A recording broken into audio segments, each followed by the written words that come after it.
Welcome viewers to this series of lectures on modern European history, and today we shall be talking about colonialism, the way it took shape across roughly say the later half of the 19th century European history, and how it spanned out to different parts of the globe.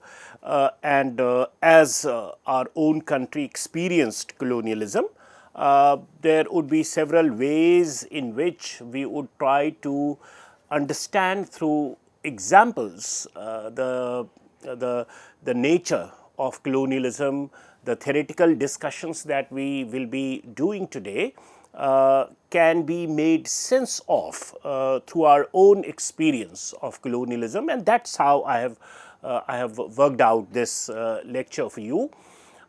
So that there is some kind of an experiential connect that we as Indians can make with reference to the theoretical discussion around colonialism that we would be having today. But before we embark on this exercise, you do well to connect this with the previous discussion that I had with you with reference to the 19th century European history. And there the last interaction that I had with you, we had spoken about how utilitarian ideas became the mainstream in the 19th century European history and underpinned what we understand as history of liberalism in Europe. Alongside, of course, you have the issues of nationalism, you have the alternate idea of socialism, which are equally modern to say with reference to European history, and they are also unfolding along with time as we proceed towards 20th century. And just a kind of a recap in the first 5-7 minutes, we would be trying to connect this discussion with the kind of discussion that we had earlier with reference to utilitarianism or the ideas of liberalism. So, this assertion of liberalism that I had been speaking of had some stipulations. One is that private individuals being anterior to society and that states are founded on contract. So, it is the individual's rights that are more important, and the state society has come into being over it. So, what underpins the modern nation state is individualism or liberal individualism. That ideology is at the root of it. Similarly, it also believed in the fact that human needs are measurable, so it can be measured, and there could be some ways and means by which these needs could be satisfied, which could be these needs could be taken care of. Similarly, good and evil are synonymous with pleasure and pain. So, this again is what underpins a utilitarian perspective or utilitarian assumption with which European society, particularly liberal ideology, is moving, and it is on this bedrock of assumption that you have the edifice of state, modern nation state coming up with bourgeoisie in the leading role and so forth. So, it's a kind of a break with past that we are talking of. Then individuals are invariably animated by self-regard, and that the pursuit of self-interest is the surest road to happiness. So, as you can very evidently see here, it's not the social aspect, it's not the shared aspect of life or the collective aspect of life, it is the individualized self that is more important, and by pursuing individual happiness, maximizing pleasure and minimizing pain, that one can self-actualize, and as an individual this is what we are supposed to be doing, and the rest of it will be taken care of, because again it believes that the state society has come up as a kind of a social contract. right? So it's contractual. It's all of them, all of us have come to agree that let's have a state society and work it out that way, which takes care of individual needs and pursuits and aspirations and so forth. Of course, there are other ways of looking at things, even the origin of states and nation states, and there's conflict theory, there's system theory and so forth, but this is what we are discussing with reference to utilitarian ideas or liberal ideas. Similarly, human nature is unalterable, and that and the same throughout all historical epochs. So, the element of change in human nature is subdued here, because essentially this is what man has always aspired for across time in history, and that is maximization of self regard and so forth at the cost of several other things. So, there is that unilinearity of thought in utilitarian ideas across time in history.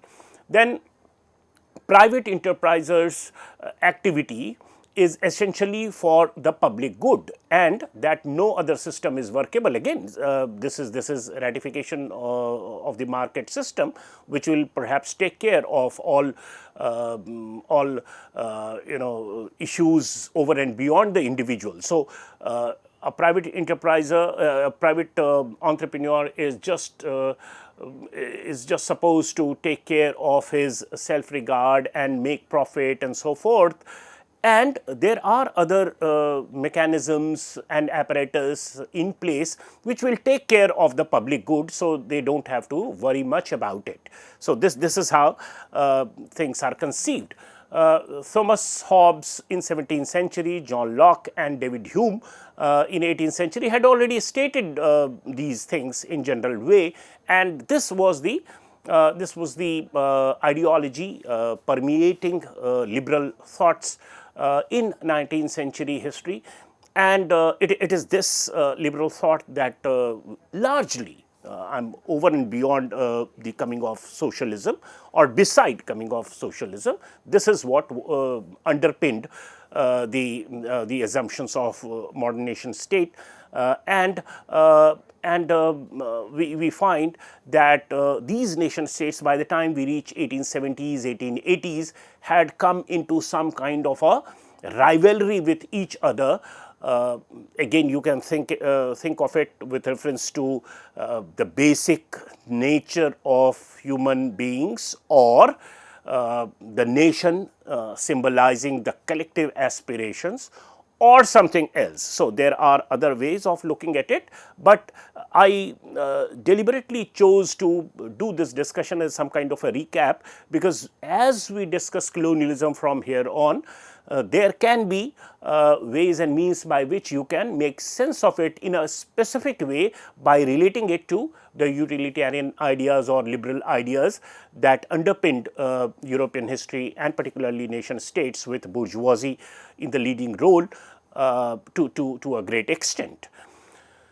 Now, coming to today's concern, today's lecture's concern, and that is colonialism, and why I have slashed it with imperialism is because it all depends which side of the coin you are looking at. Essentially, they are two sides of the same coin. So, if we are located, say, in 19th century India, then of course we would look at it from the point of view of colonialism, and if you are located in the 19th century Britain vis-a-vis India, then the same policies can be understood with reference to imperial policies. So, colonialism and imperialism both are two sides of the same coin. Now, what are the conceptual points that we need to have a grip on in order to make sense of this term colonialism and the way it is used in history? Please remember that there had been attempts by several European monarchies, say in the 15th century, 16th century and so forth, to send sailors and adventurers to different parts of the globe. They also discovered for themselves new areas which they chose to what we loosely call as colonize. Now, they are also referred to as early colonial empires in the syllabi of several universities.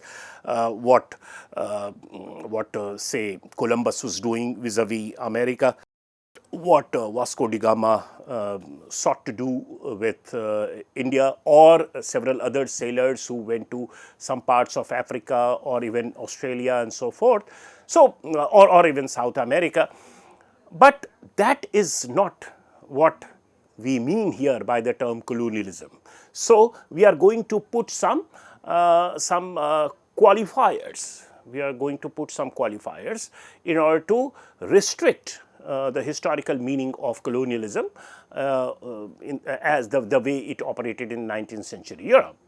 So, colonialism is a modern phenomenon. We are not discussing what had happened in 15th century or 16th century, right? It's a modern phenomenon, as modern as the industrial capitalism in Britain. In fact, the two, industrial capitalism and colonialism, developed almost simultaneously. So, there is a simultaneous development of the two. So, it is a modern phenomenon, and pre-modern instances of one country trying to dominate some areas in other part of the globe, that is not what we are going to call colonialism, right. It is after the advent of industrial capitalism in Britain that this process triggers, right. As you must be aware that colonialism or for that matter capitalism also had previous forms in which it existed in Europe. To begin with, it was commercial capitalism, then you had industrial capitalism, what we are discussing just now, and subsequently by the time we reach the last quarter of 19th century, capitalism started showing itself more as a kind of finance capitalism, because the dynamo of capitalist spirit was held or was peddled by financial institutions, banks, stock market and so forth. So, before that, with the coming of industrialization in Britain, the form of capitalism that we get to see unfolding in different parts of Europe is mainly industrial capitalism, because that is where most of the profits are coming from, that is where most of the capital is deployed for profit making and so forth. Therefore, when we seek to have a conceptual understanding of colonialism, we must keep in mind that it is a distinct historical stage intervening between traditional and the modern capitalist economy. And we should not be seeing it as some kind of a transient or some kind of a stage sandwiched between two modes of production and so forth. Rather, it is a distinct historical stage with an individuality of its own. What does it mean is that while it is all right that historically it is situated between traditional and modern capitalist economy, but it has an individuality of its own, and every economy incidentally situated in between the two, that is traditional and modern economies, cannot be said to be colonial, because colonialism is some kind of a reality sui generis, and it exists on its own on account of several other coordinates that we shall be talking about. One view about colonialism is that it is a well structured whole. So, it's a structure. And when we visualize a structure, what we do is we think of several components that compose it, that constitute it. They are related to each other in a particular configuration, and if you disturb that, then the entire edifice changes, entire structure changes. So, it has to be understood in that sense. So, it is a well structured whole. So many coordinates and tangents are at work in a particular configuration, then only it results into something called colonialism. It is a distinct social formation in which the basic control of the economy and society is in the hands of a foreign capitalist class. Now, this is important, that it is not Britain per se which was exercising an imperial control over India as a colony, say in the 19th century. Rather, it is a particular class, which is British capitalist class in Britain, which is calling the shots, and therefore, we need to make this distinction that it is a distinct social formation where the basic control of economy and society is in the hands of foreign, all right, but a particular class, and that is the capitalist class. And you cannot club all British together as imperialist or betraying imperialist tendencies or so forth. We should make this distinction, and we should not jumble them up all into one category. The intellectual structure in the colony is dependent and subservient to the historical development of capitalism as a whole, the way it unfolded as a worldwide system. So, when we say intellectual structure in colony, I mean the way ideologies are made, the way we tend to make sense of things around us and so forth. So, we didn't quite realize that most of the knowledge or most of the vocabulary in which we spoke of our own reality is actually not independent and is subservient to the historical development of capitalism as a whole. So, when we say post-colonial studies and so forth, that is what we mean, that we have come out of that intellectual influence or dependency that we betrayed in the 19th century or early 20th century. Because of the fact that we were colony, and that is the way intellectual inputs were coming up, that is the way our understanding of things around us were being shaped. Next point is that we must seek to understand colonialism. So, if we think that colonialism can be apprehended or made sense of merely in terms of colonial policies, or imposition of political domination over old colonial relations of production, then perhaps we are missing the bus. Then perhaps we are not understanding the entirety of colonialism. Colonialism actually demands its understanding as a structure. So, merely reading about say Government of India Act 1773, 93 and then 1832 and so forth, keeping in mind that they are imperial policies vis-a-vis colonies, that is India and so forth. And so, by reading about the stipulations contained in those acts and those policies made in Britain, one can understand as to what colonialism is. Then perhaps we are not doing justice with this phenomena, because colonialism has to be understood as a structure, as an interrelated whole, and that wholeness will be missed out if we seek to apprehend colonialism merely through colonial policies. So, it is bigger, it is bigger than colonial policies, and one needs to have a structural understanding of its working, then only perhaps we would be able to make full sense of the phenomena colonialism. Therefore, colonialism is not limited to modernization either. So, some historians tend to think that, well, since it is harbinger of modernity around which colonialism happened, or traditionalism gave way to modernity, and that's where colonialism is located. So, colonialism facilitates transition from traditionalism to modernity. Well, again, that is a very partial treatment to the concept of colonialism, because colonialism has to be understood with reference to a structure. It's a structural whole that we need to make sense of, and that's where I would stop in this part of the lecture.